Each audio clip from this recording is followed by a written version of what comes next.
Hello, everyone. Welcome to another episode of Three Fates Decide. I am Liz, and tonight I'm with my co host, Mary. Say hi. Hello.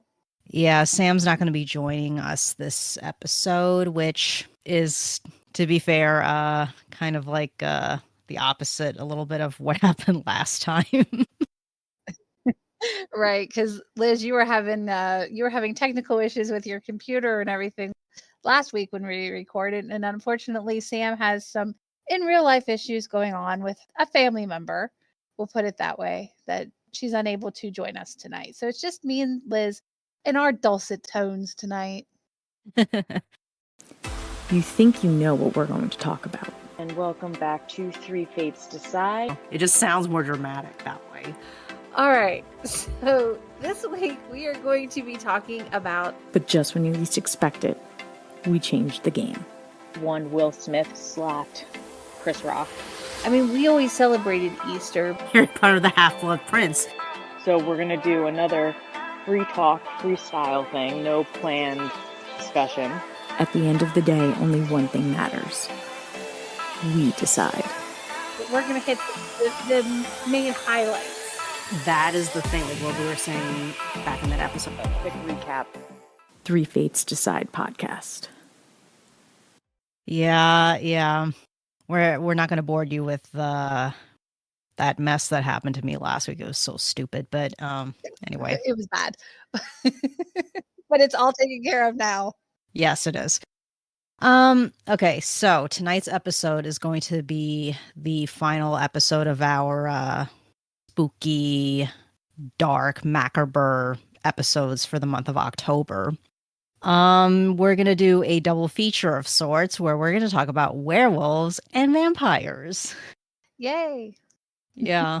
I mean, like originally we're going to do two separate episodes, but then, Dahmer is a big thing and it's like, well, we can't ignore that. So, Right. So, I mean, we had to talk about Dahmer last week instead of splitting this episode up, but that's okay because it'll work out just as well.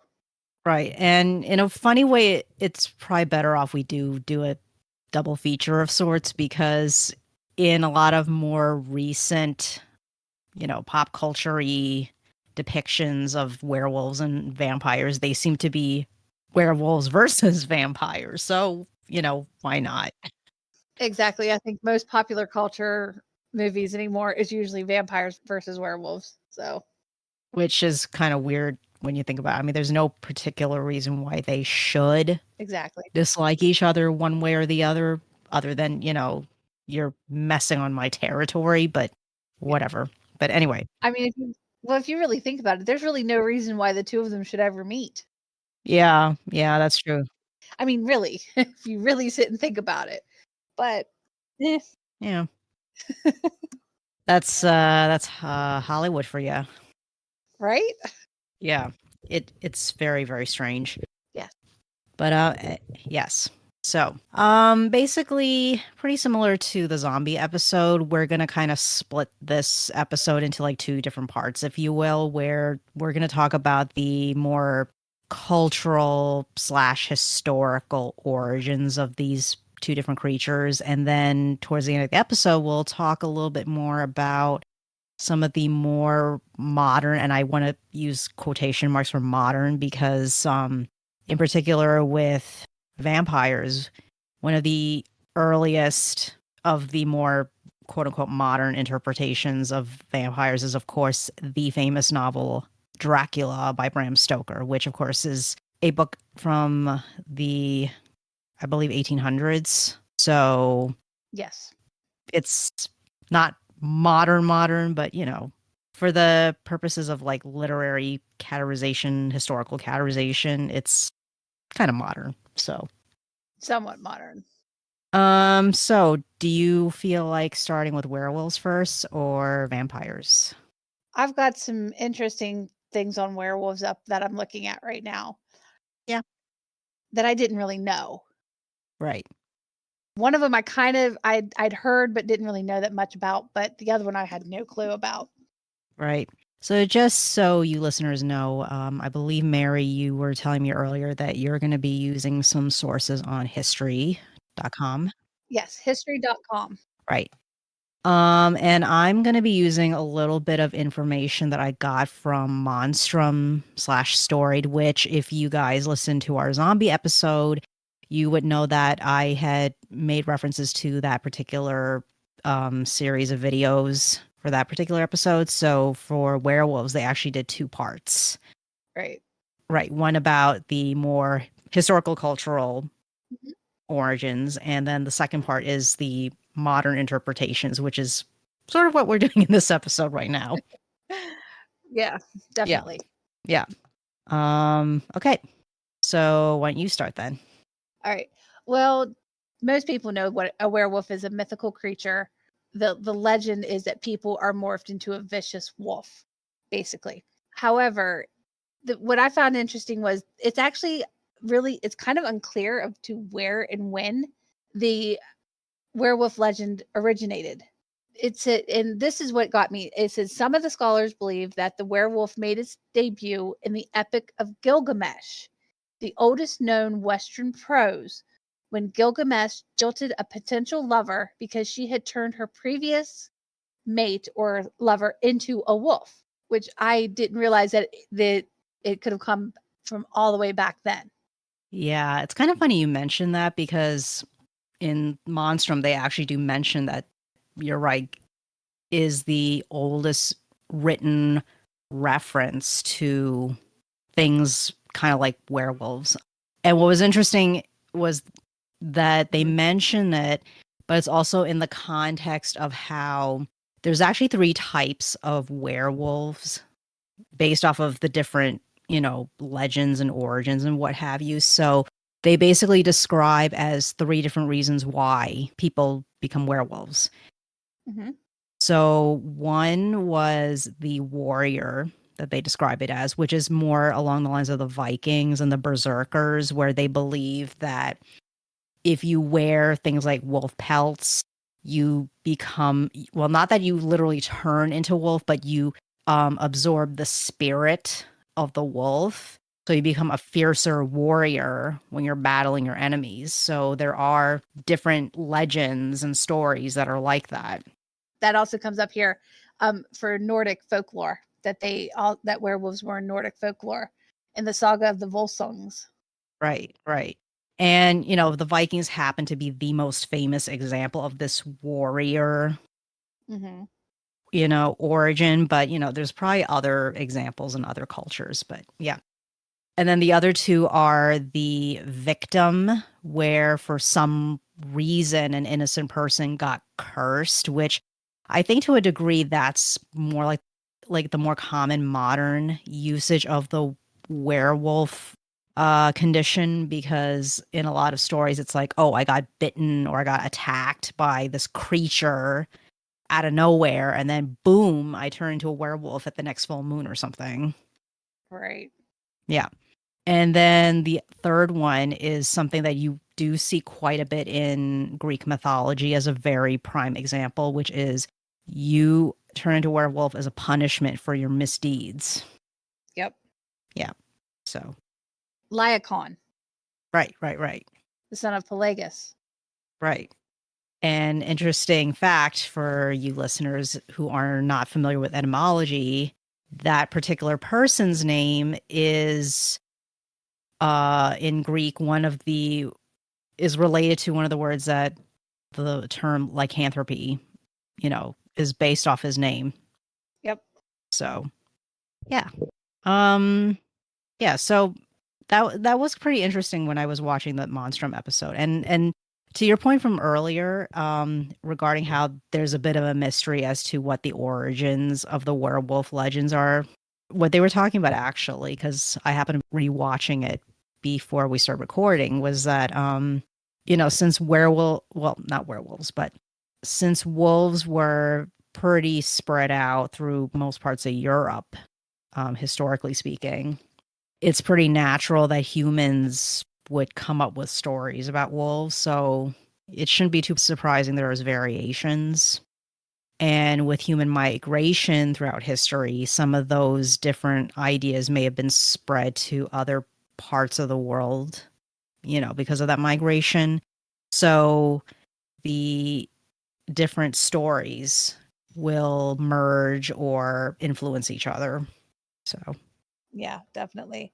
I do know another thing is everybody's pretty much familiar with the Salem witch trials, even though we're really not talking about witches. But there was about 200 years before the Salem witch trials in Europe, they were actually having what is known as werewolf trials. And they were convicting men and women of transforming into werewolves. And bear with us on this one, for mutilating and eating children. yep. Yeah. I'm not gonna. I mean, there was a pretty famous one in Germany in 1589. I'm not going to go into details about what they did to this poor man, but they accused a gentleman of the name Peter Stump of being a werewolf. And let's just say what they did to him is at the end of it they burned him at the stake, like they did with Charles, because that was one of the ways that they thought of killing a werewolf, so to speak. Right.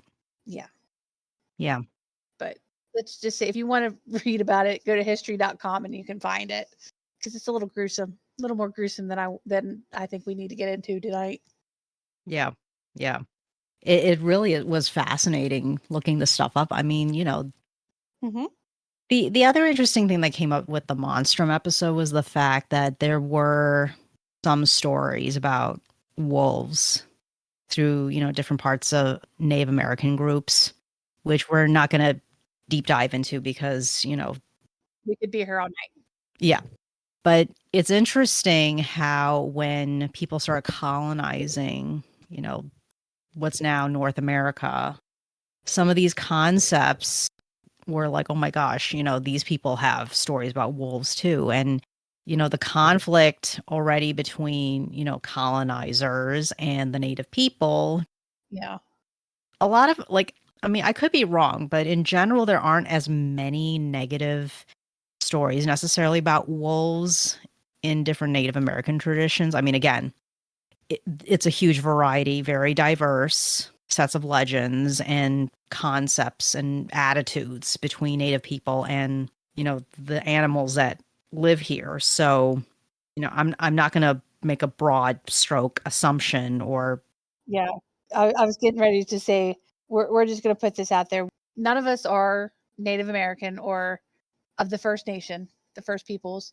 We don't know that much about their history, their culture, and I would love to learn more. And I've been trying to learn more about, because they have a very, very rich culture and history. And I've always been fascinated by them because I actually have about 2% Native American blood in me. So I'm about 2% Native American. However, I am that is so small. I don't consider myself Native American. So right. I don't consider myself as able to speak on the subject of them and their histories and their cultures and their beliefs, which is wide and varied and so beautiful. Their culture is so beautiful. Right. Like you don't identify as Native American or First Nations, but you do acknowledge that you got a little bit of it in your DNA. Just a little bit. A little bit. And I mean, I'm proud of what I do have. And I would love to learn more about them and who they are. Unfortunately, I do not know what nation I am a part of, because it may be more of a Mexican native than an American native, Right. if that makes sense at all. Right. So, you could, for all you know, you could be Aztec or Mayan or one of the other groups in Mexico.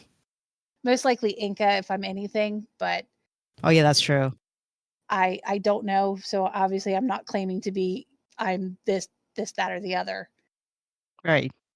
And I'll never claim that because Right. it's just wrong to claim that. Right. But it's part of who I am.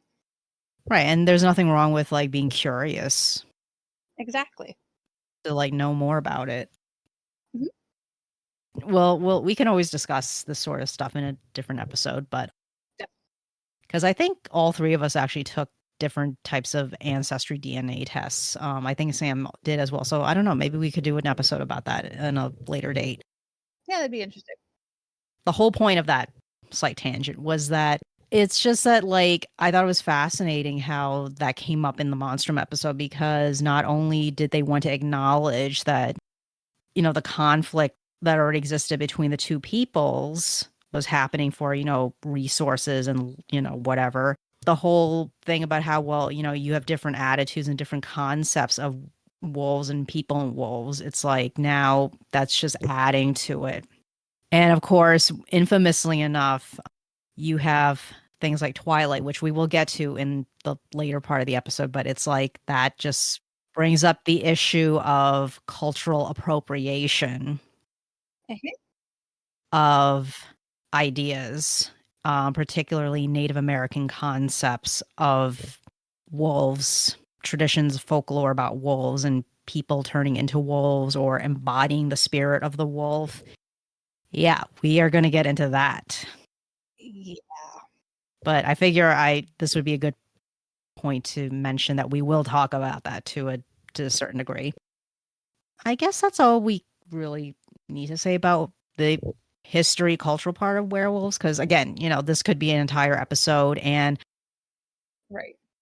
in the show notes for this episode, when we post this, I will put a link to both the history article link that you're using, right?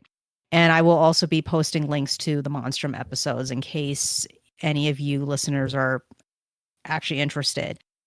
But of course, certainly you can totally Google search these things, and you can also search on YouTube for the Monstrum. I mean, that is an excellent channel for all things mythological and folklore, not just for creatures, but also other types of literature. Total recommend. I guess we'll switch over now to vampires, which, interestingly enough, the stories about vampires are just as varied as the werewolf, because the concept of creatures of some sort drinking your blood or some type of essence, whether to kill you, just straight out kill you, or because you happen to be prey or a food source, is not just one culture. It's a pretty universal concept. I happen to mention in the zombie episode again that in my own culture, Chinese, there is a creature where it sometimes gets translated conceptually as being a type of zombie, although I personally feel like vampire may be a little more accurate, because, you know, it is a corpse, a dead person, Mm-hmm. which a zombie is as well in many interpretations. But in this case, this creature, the Jiangxi, is a creature who doesn't drink blood really, but it absorbs qi from a person, which is again the whole concept of the life essence. So that's why, like, I kind of like I did mention in the zombie episode, because it could be interpreted as a zombie, but I personally agree with a lot of people, you know, who know a bit more about this bit of folklore, is that it does fit a little better the definition of a vampire. But for this episode, we're going to talk about the more commonly known blood drinking type. Yes. I guess it's just kind of strange to me, because when you do your research on, like, you know, the historical cultural origins of vampires, you're like, how the heck did you get that? And you turn to freaking Edward Cullen. We'll go into that because, yeah, no. Yeah, right. But my point though is, like, how do you go from like blood sucking, life sucking, you know, creature that will kill you, Of the night right? that doesn't frickin' sparkle. Yeah, into this sexy creature. I mean, like, I don't get that. Yeah, I'm like, I don't either. I guess they just couldn't make Count Dracula sexy enough. Yeah, I mean, you know, there's an argument, especially at the time when Dracula, the novel, first got released, that there were aspects of it that was a little too romantic. which I thought was kind of interesting. That criticism. Yeah, 'cause it's very interesting what they thought was too romantic back when that book was published. Yeah. But of course, that's also related to how the concept of romantic and romanticism from a literary perspective and a Yeah. historical context back then is very different from how we would interpret it now in modern times. So, but again, we could do another episode down the road about that as well. Let us know if you're interested, listeners. Yeah, I mean, it's almost impossible to know exactly which Yeah. how exactly to tackle this particular subject in terms of the cultural historical part, because it's like there's just so many different legends. I mean, obviously, again, related to Bram Stoker's interpretation with his novel, it's like, you have, well, just the name Dracula alone, there was an actual person named Dracula, or Dracul. right, Dracul, or rather, his real name is Vlad Tepes, which I'm sure some of you listeners are perfectly aware of at this point. And that, I mean, listen, the guy, I get why he had a real serious beef with people. I mean, he went kind of far. He did go a bit far to deal with that, but I get it. I get his beef, but I'm not quite sure it's a good thing that now you're not just known as like a kind of a sadistic killer of your enemies, but now you're related to vampires. Yeah, well, yeah. That's just really weird. It's really difficult to talk about vampires because obviously you're talking about them, you have to talk about the most famous one, which is Count Dracula. I'm sorry, Edward Cullen, go sit in the back. Go sit down and sit in the back. You're not the most famous vampire out there. Right. Just just just my opinion. Yeah. I mean, Count Dracula, I mean, I'm sorry, when you say vampire, that's who pops in my head first. Dracula. Oh, yeah. Yeah, absolutely. Which is why in the vampire segment of this episode, he is the one who will be dominating the conversation. Yes. Right. I mean, I guess like what we could talk about is, like I mentioned before, there's just so many different cultures that have this concept of a creature that drinks your blood or steals your life essence. And of course, aside from Dracula, you also have things in like Greek mythology, for example, the Lamia, Mm-hmm. which is usually interpreted as a female monster, interestingly enough, who attacks particularly children and drinks their blood. Yeah. Yeah. And also some people interpret Lilith, the supposed first wife of Adam, as being a type of vampire, or maybe she was a succubus, but some kind of demonic creature plaguing humanity. Again, women, seriously. You have to remember when all these legends first came out, and they all came out in a extremely male dominated world. Men ruled, men dominated, they ruled. Women were not considered human, they were property. So any woman that tried to stand up for herself was labeled a witch, Yeah. a vampire, something. They were demonized because they were trying to stand up for themselves, because obviously there were feminist women back in the day, and women that didn't think that it was right to be held down under men's thumbs constantly. Yep. And that's as political as I get on the subject. Yeah. I mean, we don't normally get into politics or anything, but, every once in a while we do have to acknowledge it because there is a context reason to bring it up. Yes. And, along with, again, the many cultural interpretations throughout the world, actually. I did mention the Jiangxi earlier, but there's also other parts of Asia will have similar type of creatures. I mean, you have the Aswang. You will have, I believe, the Yuki Onna in Japan could be interpreted as a creature kind of like a vampire.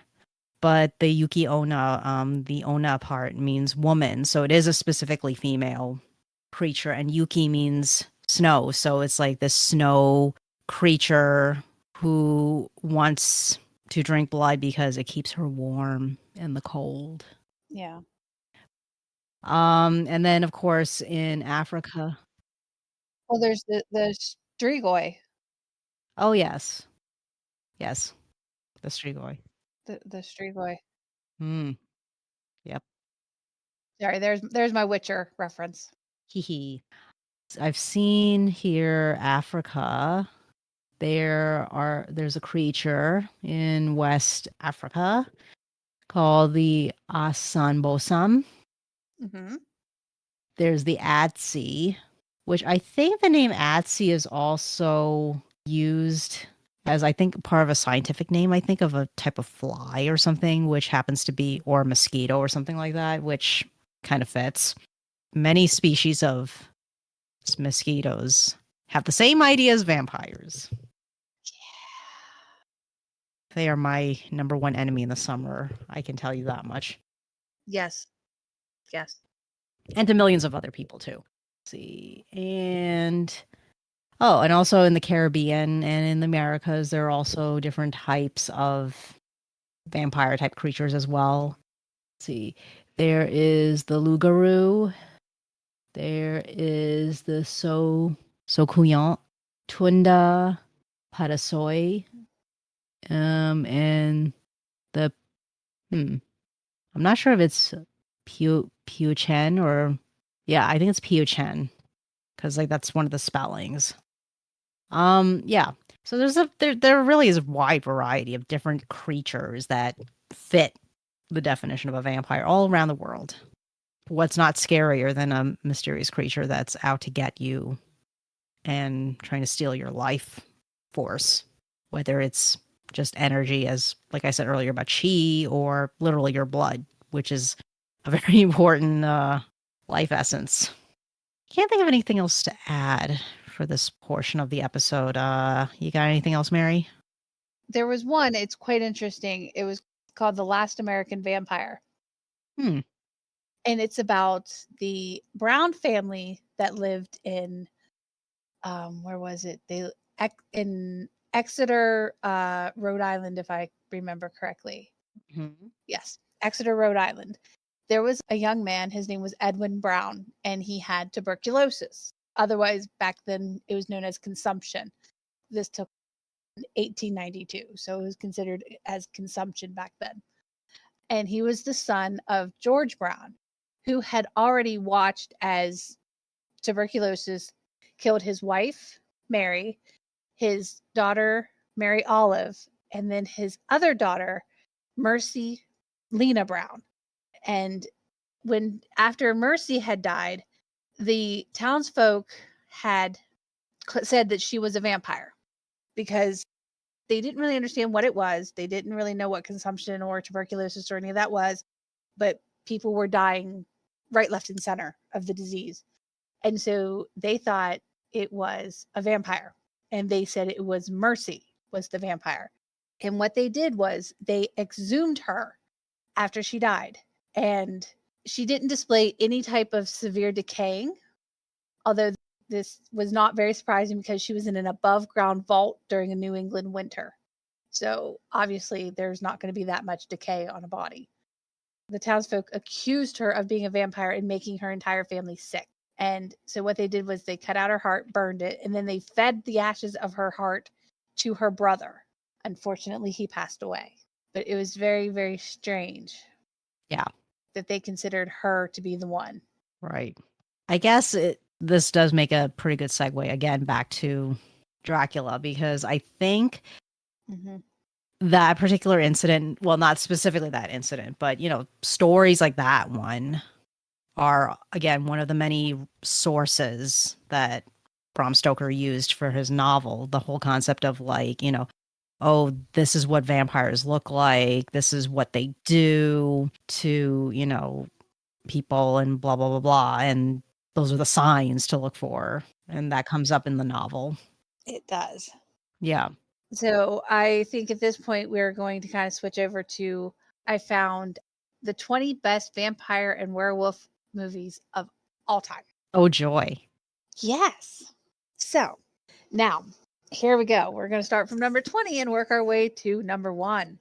And then we get to talk about other movies that may not be on this list. Sure.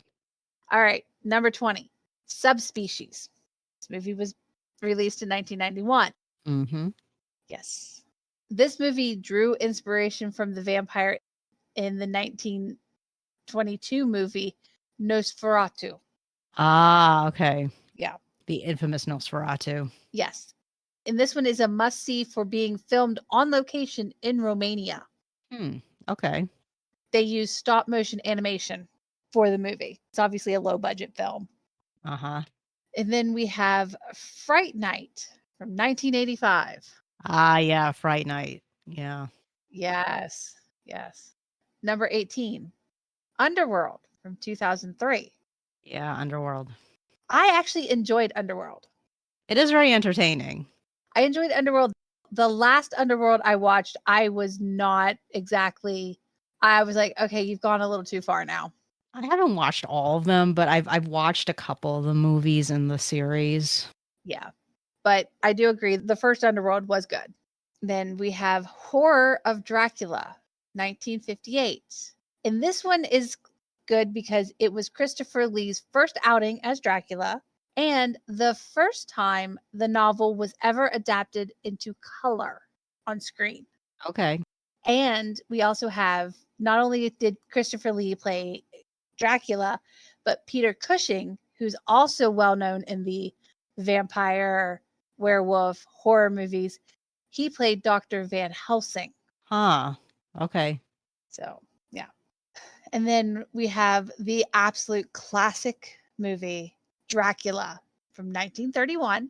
And as we know, this, and it's true, this is the most iconic portrayal of Count Dracula. And it was Bela Lugosi's version. Yep. Yes. So, I mean, and this is one of the movies that if you've never seen this movie, watch it. I personally think it should be higher on the list. Yeah, it's kind of funny it's not higher up, but I mean, really, because I mean, this one to me is chef's kiss when it comes to vampire and the best version of the book into movie. But then again, I mean, Bela Lugosi, I mean, you have to love Bela Lugosi. You can't think of these movies without thinking of him personally. right. Yeah. And then we have our first werewolf on it. It's called The Company of Wolves from 1984. Okay. Yeah. So it's an adaptation of Red Riding Hood. Huh. Okay. Which, I mean, if you think about it, it makes sense. Yeah. So then we have Black Sabbath from 1964. And then we have the other pretty well known Boris Karloff as a who plays a vampire. I'd wonder when this one was coming up. Number 13, Salem's Lot, 1979. Ah, yes. Yes, I was wondering when this was coming up, honestly. I mean, it's like one of the classics. Stephen King. All right. The Lost Boys from 1987. Yes. Hollywood, please stop remaking things. Yes, please. Please. Please. Please, we're begging you. And this was Corey Haim's first film on the list. And it was his first teaming with the actor he would later become inseparable from in his acting career, which is Corey Feldman. The two Corys. Yes. All right. And we have the next one is Curse of the Werewolf from 1961.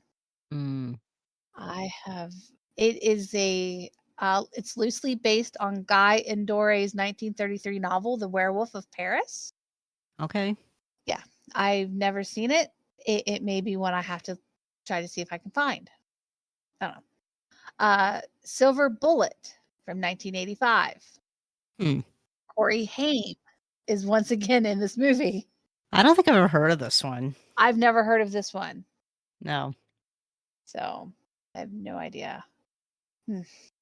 Let the Right One In from 2008. And this is a Swedish film. Huh.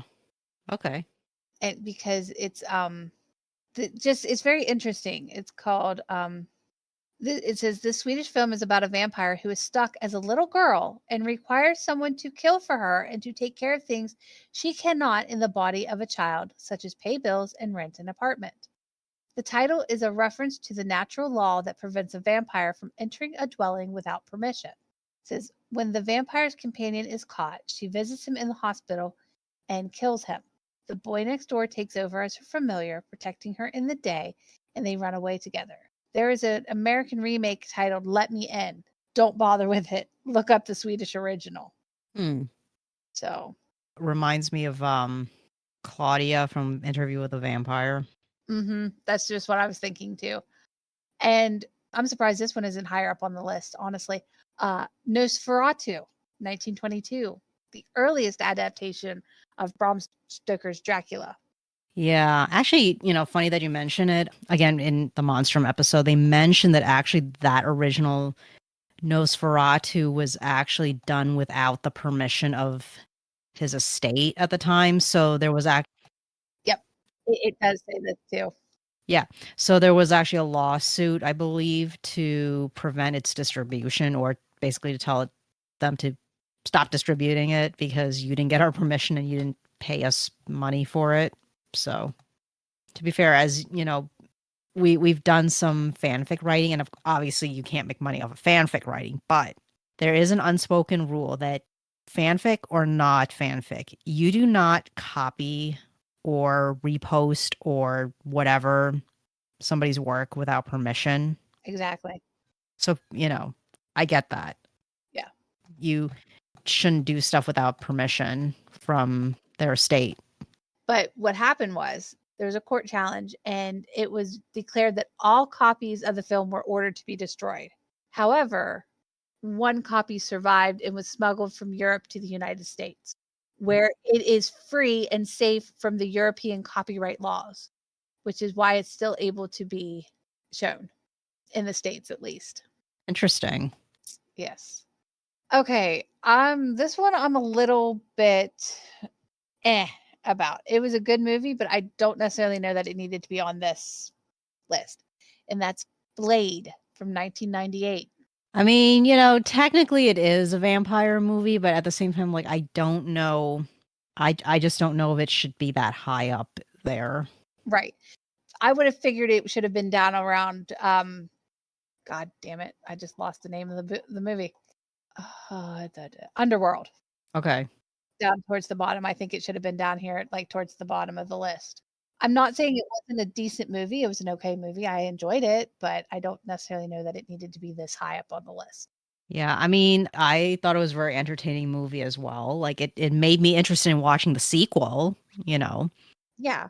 But yeah, I'm just not sure if it's really that great of a vampire movie. Right. So, I mean, it is like a superhero / vampire movie, but it's not like primarily a vampire movie. And I mean, I love Wesley Snipes in this movie. He was absolutely the right pick for the role. He truly was, and I don't say that often about actors being made for roles. I do truly believe he was made for that role. Yeah. So then we have Night of the Werewolf, 1981. And this is there. It says there are 12 Paul Nash.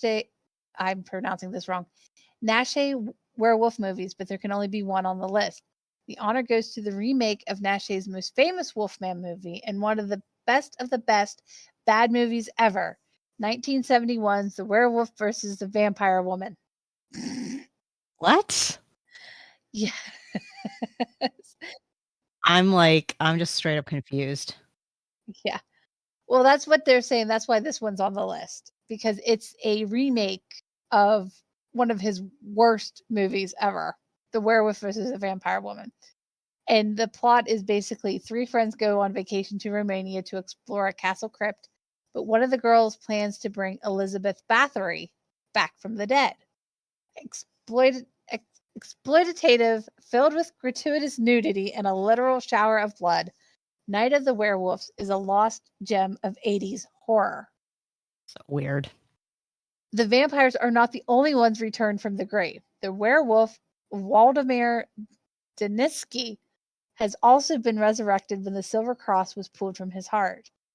As the original in-your-face title of the 1971 film tells you, you're in for a vampire on werewolf brawl at the end. I'm just like, okay then. Okay. Okay. Number 5, Let's Scare Jessica to Death, 1971. Uh-huh. I have no idea. I've never heard of this movie. The Howling, also 1981. Yeah, this one I've actually heard of. I have heard of this one too, and I've actually seen this one. Been a long time, but I've watched this one at least once. Okay, this one I do agree with. Number 3, Interview with the Vampire, 1994. Yeah, that was a very good one. I mean, That yes. I thought it was like kind of funny that I remember reading how Anne Rice was like she heard that Tom Cruise was gonna be and she was basically, what the F?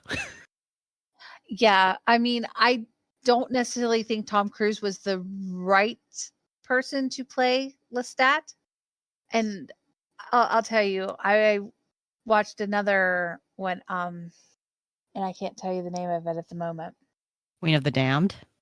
Yes, The Queen of the Damned. That's it. I could not think of it. I was going to say Stuart Townsend was cast to play as Lestat.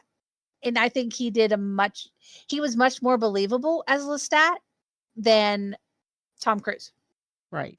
just from reading the books. But I just thought it was like kind of interesting how like at first she was like what I said before, she was kind of like, what the F, are you doing? But then she ended up liking it.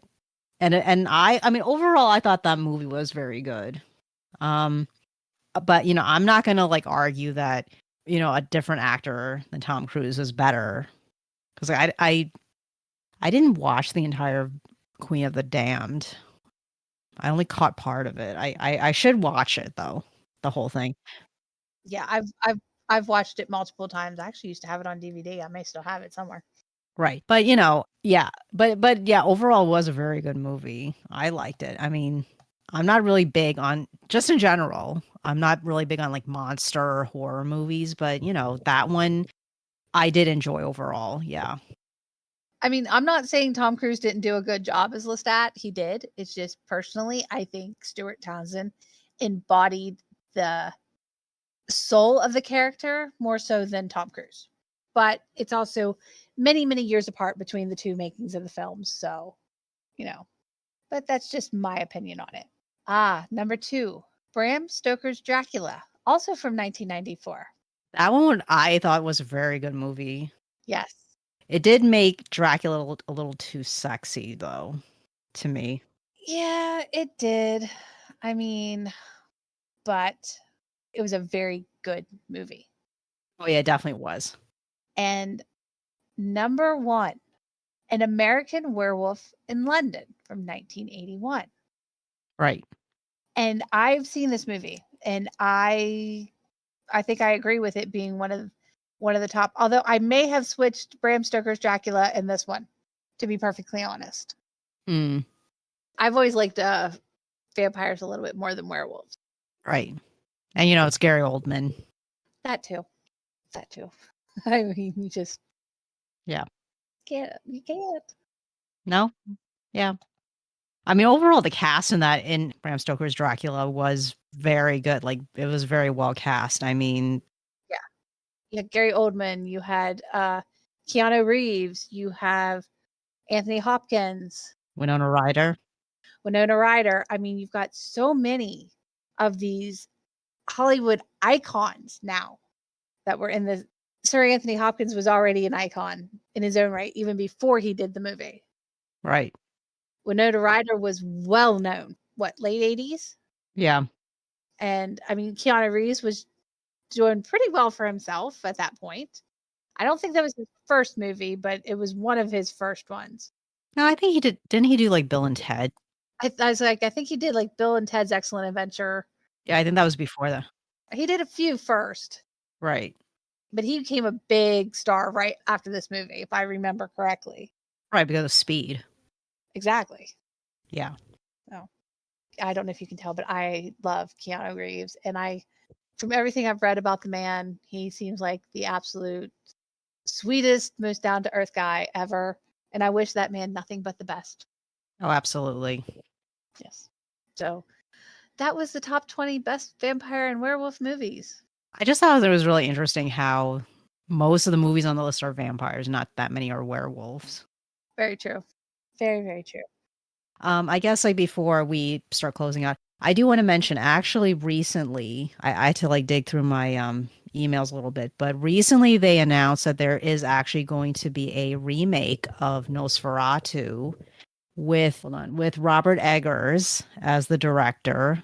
For those who may not know the name or may sort of recognize it, but can't quite put their finger on where that name came from.